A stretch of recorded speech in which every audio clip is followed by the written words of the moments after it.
Selamat datang kembali dengan update harian market kripto terkini.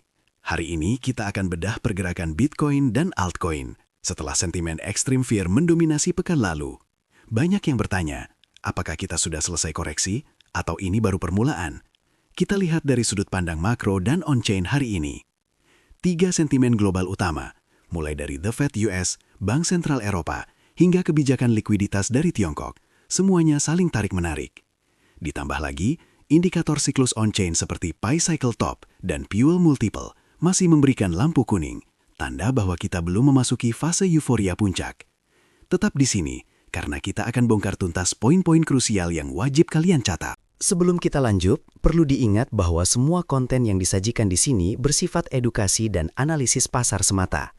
Analisis ini bukan saran finansial, ajakan untuk membeli atau menjual, dan juga bukan sinyal trading. Pasar kripto sangat volatil dan berisiko tinggi. Keputusan investasi sepenuhnya ada di tangan kalian. Silahkan gunakan analisis ini sebagai referensi tambahan dalam membuat keputusan yang terinformasi. Kita masuk ke berita makro kripto yang pertama, yaitu dari Amerika Serikat.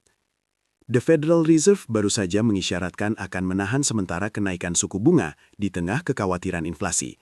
Keputusan The Fed untuk menahan kenaikan suku bunga ini sangat penting untuk pasar kripto. Karena secara historis, suku bunga yang stabil atau rendah cenderung meningkatkan selera resiko investor.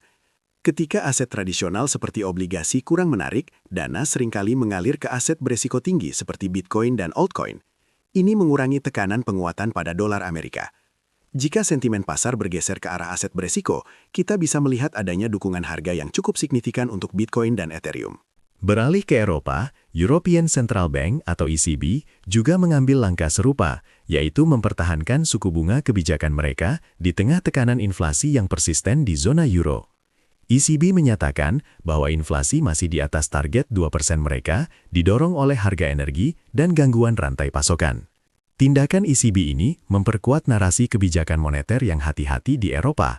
Kebijakan ini, meskipun dilandasi kekhawatiran inflasi, dapat memberikan dukungan lanjutan untuk aset berisiko. Dengan likuiditas yang tetap terjaga di Eropa, investor mungkin merasa lebih nyaman menempatkan modal mereka di pasar kripto. Ini bisa menjadi faktor pendukung kedua setelah The Fed membantu menjaga stabilitas harga Bitcoin dan aset digital utama lainnya. Namun, ada sentimen kontra dari Asia, di mana People's Bank of China atau PBOC mengisyaratkan pengetatan moneter di tengah perlambatan pertumbuhan ekonomi. Tiongkok berencana menerapkan pengawasan yang lebih ketat pada kondisi kredit dan likuiditas, serta mengurangi suntikan likuiditas. Langkah pengetatan ini bisa berdampak signifikan pada pasar global, termasuk kripto. Ketika Tiongkok mengurangi likuiditas, sentimen resiko seringkali menurun, yang dapat menyebabkan volatilitas dan tekanan jual. Mengingat peran besar Tiongkok dalam ekosistem kripto, pengetatan ini berpotensi menciptakan tekanan turun, terutama jika sentimen risk-off menyebar cepat.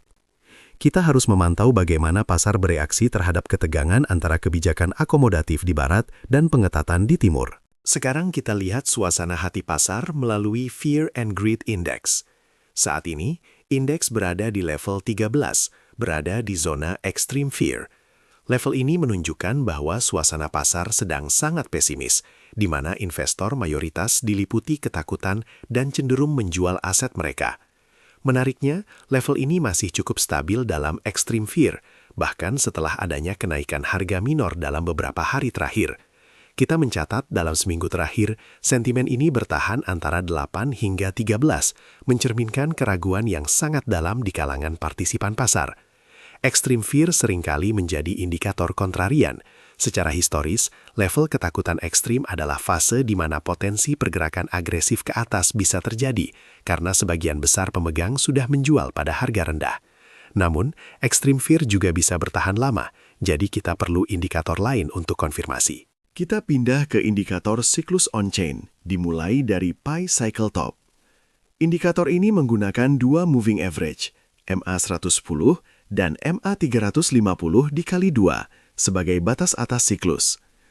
Saat ini, MA110 berada di 89.607,77 dolar, sementara MA350 dikali 2 berada di 199.907,36 dolar. Bitcoin berada jauh di bawah kedua garis tersebut, menandakan bahwa kita masih berada di fase awal hingga pertengahan siklus. Pi Cycle Top bekerja sebagai lampu peringatan yang menyala ketika kedua moving average tersebut berpotongan.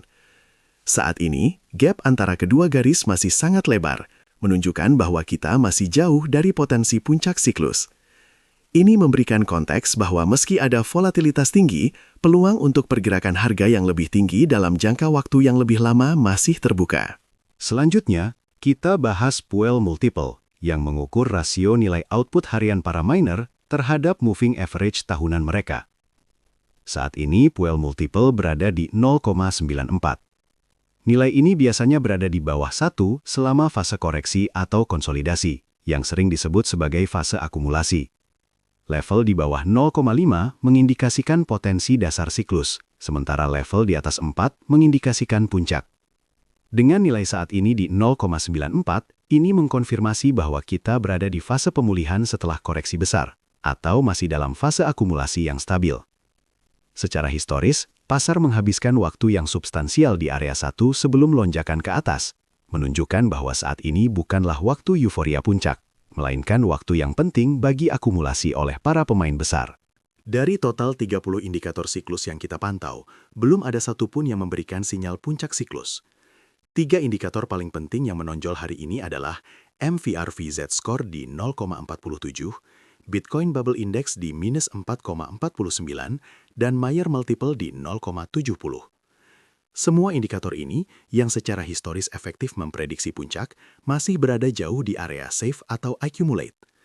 MVRV Z-score yang berada di bawah 1 menunjukkan bahwa harga pasar Bitcoin saat ini relatif rendah dibandingkan nilai wajar historisnya. Bitcoin Bubble Index yang negatif menunjukkan bahwa kita tidak berada dalam zona gelembung. Sementara Mayer Multiple yang jauh di bawah 2,2 menekankan bahwa harga belum terlalu panas.